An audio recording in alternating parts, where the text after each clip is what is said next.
नमस्कार दोस्तों, अपने चैनल हिंदी कॉन्शियसनेस में मैं आप सभी का स्वागत करता हूं। आज मैं आपको जिस फ़ंड के बारे में बताने वाला हूं, उसका नाम है एसबीआई ब्लू चिप फंड। दोस्तों, इस फंड के जो मैनेजर हैं, उनका नाम है सोहिनी अदानी और मोहित जैन। और ये फंड दोस्तों लॉन्च हुआ था 14 फरवरी 2006 को। इस फंड का हम अगर एक्सपेंस रेशियो की बात करें तो ये करीब 1.64% है, जो कि 28 फरवरी 2023 को डिक्लेयर किया गया था। बेंचमार्क ये जो फंड है वो BSE 100 ट्राई को मान के चलता है। इसमें आप 500 रुपये से अपना इन्वेस्टमेंट शुरू कर सकते हैं एसआईपी के रूप में। और यदि आप वन टाइम इन्वेस्टमेंट यानी लमसम करना चाहते हैं तो 5,000 रुपये आपको इसमें लगाने पड़ते हैं। एक बार 5,000 लगाने के बाद अगर आप कभी आगे लमसम परचेज करना चाहेंगे या एसआईपी के दौरान भी अगर आप लमसम परचेज करना चाहेंगे तो उसकी मिनिमम रिक्वायरमेंट 1,000 रुपीज़ की है। तो दोस्तों, ये सबसे बड़ा फंड है और इसका जो स्कीम ऑब्जेक्टिव है वो है लॉन्ग टर्म कैपिटल अप्रिसिएशन और ग्रोथ। तो ये जो फंड है ये बहुत अच्छा माना जाता है अपने बिल्कुल सेगमेंट में। और ये क्यों अच्छा है, किस लिए अच्छा है, दोस्तों मैं आपको बताता हूँ। सबसे पहले तो समझ लीजिए, ये एसआईपी का एसबीआई का जो ब्लू चिप फंड है ये है किसके लिए। ये दोस्तों फंड है लार्ज कैप का।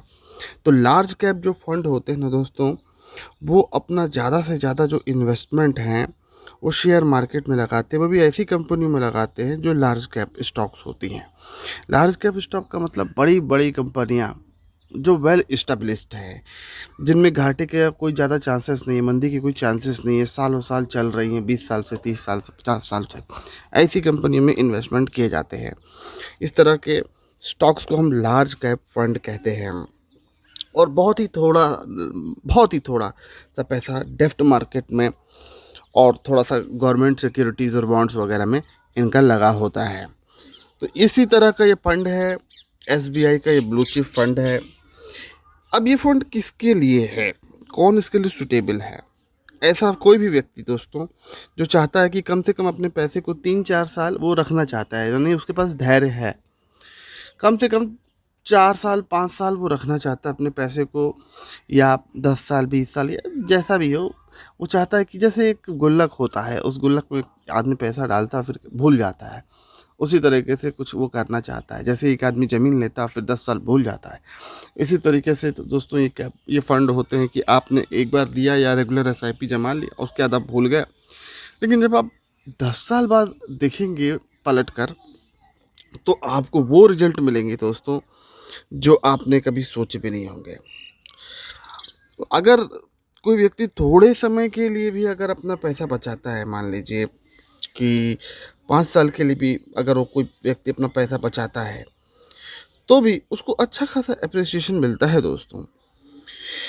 वैसे ये जो फंड है, इसने अपनी कैटेगरी के हिसाब से एवरेज ही रिटर्न किया है, लेकिन फिर भी दोस्तों ऑल टाइम एवरेज इसका 15% है, मान के चलिए। तो इस रेट से भी दोस्तों कोई ख़राब नहीं है। आज की डेट में कोई भी एफडी वगैरह भी इतने पैसे देते नहीं हैं। और एक ऐसा फंड है जो लगभग सिक्योर ही मान सकते हैं इसे। हालांकि कभी भी कुछ अगर अलग घट जाए मार्केट में, शेयर मार्केट क्रैश हो जाए, तो उन सब चीज़ों का इसमें प्रभाव पड़ता है। जैसे कोरोना टाइम पे मार्केट डाउन था तो ये सभी म्यूचुअल फंड उस वक्त गिर गए थे, चाहे वो लार्ज कैप हो या स्मॉल कैप हो। अंतर इतना ही आता है कि स्मॉल कैप बहुत ज़्यादा डूबता है और उस वक्त अगर आप अपना पैसा निकालते तो काफ़ी निराश हो जाते। और लार्ज कैप भी उस वक्त डूबा था। तो ये बात होती है दोस्तों। और आजकल जिस तरह का माहौल चल रहा है, युद्ध चल रहे हैं अलग अलग जगहों पर, और कभी भी ये हो सकता है, भगवान न करे, लेकिन अगर किसी बड़े विश्व युद्ध में तब्दील हो जाते हैं तो इससे हमारी ही क्या पूरे विश्व की अर्थव्यवस्था और मार्केट पर बहुत बुरा असर पड़ता है। और सीधी बात है, इन सब का असर म्यूचुअल फंड पे भी पड़ेगा। मैं देखता हूँ यूट्यूब में वीडियो तो बहुत बनाते हैं लोग, पर रिस्क के बारे में कभी नहीं बताते। मान लीजिए आज आपने 10 लाख रुपए लगाया, 2 साल बाद, 2 साल तक आपका फंड अच्छा चल रहा था, 15% से ग्रोथ कर रहा था, आप काफ़ी खुश दिखाई दे रहे थे कि चलो 2 साल में मेरे पैसे लमसम मैंने 2 लाख लगाए थे, आज 2.5 लाख के करीब हो चुके हैं। तभी एक विश्व युद्ध हो जाता है दोस्तों, सारे शेयर मार्केट क्रैश कर जाते हैं। और होता ये है कि आपका फंड भी जो आपके नज़र में भी 2.5 लाख का था, वो घट करके हो सकता है 20,000 या 10,000 की उसकी वैल्यू रह जाए। तो ये हो सकता है दोस्तों। तो कभी भी कुछ भी हो सकता है, ये आपको हमेशा याद रखना है। और रिस्क दोस्तों सभी में होता है। अगर आप ज़मीन भी खरीद रहे हैं तो रिस्क है।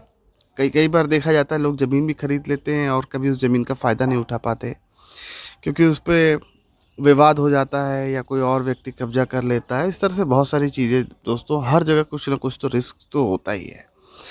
सबसे सेफ जगह तो आपका घर भी नहीं है। अगर आप इस पैसे को अपनी अलमारी में रखे रहेंगे तो वो भी कोई सेफ जगह नहीं है।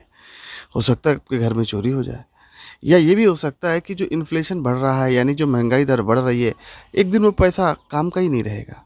जैसे आपने अपने अलमारी में आज 20,000 रख दिए, 20 साल बाद देखेंगे तो शायद उस 20,000 की वो वैल्यू ही ना बचे जो आज आपने सोच के कभी रखी थी। लेकिन अगर आप उसको इस तरह के म्यूचुअल फंड्स में लगाते हैं तो आपको बहुत फ़ायदा होता है दोस्तों। वो 20,000 हो सकता है 2 लाख हो जाए, और आपको वक्त के साथ उसकी सही कीमत मिलती है। अगर आप अपने बच्चों के भविष्य के हिसाब से भी सोच रहे हैं तो ये फ़ंड काफ़ी अच्छी चॉइस होगी। आप कुछ पैसा लगाएंगे, यकीनन आपको इसका बहुत अच्छा फल मिलेगा। कल को भविष्य में अगर आपके बच्चों को पढ़ाई में, अगर मान लीजिए आज से 10 साल 20 साल बाद 20 लाख 50 लाख रुपए की ऐसी कुछ ज़रूरत पड़ी, जो कि काफ़ी बड़ी रकम है आज के हिसाब से, लेकिन धीरे धीरे करके म्यूचुअल फंड में आपको आराम से इतना पैसा मिल जाएगा अगर आप महीने का 5,000 भी बचाते हैं तो इसीलिए इस तरह के फंड में इन्वेस्ट करना बहुत ज़्यादा ज़रूरी होता है। मैं अपना चैनल इन्वेस्टमेंट पर्पज़ से ही बनाया हूँ, ताकि मैं इसमें mutual funds, bond, shares, stocks और पर्सनल फाइनेंस के ऊपर मैं इसमें वीडियो बनाऊंगा। तो अगर आपको ये मेरा चैनल पसंद आ रहा है तो आप इसे सब्सक्राइब कर सकते हैं और मेरी वीडियो को लाइक कर सकते हैं। इससे मुझे बहुत मोटिवेशन फील होगा। धन्यवाद मित्रों। स्कीम की सारी डिटेल्स लिंक में हैं। Thank you very much.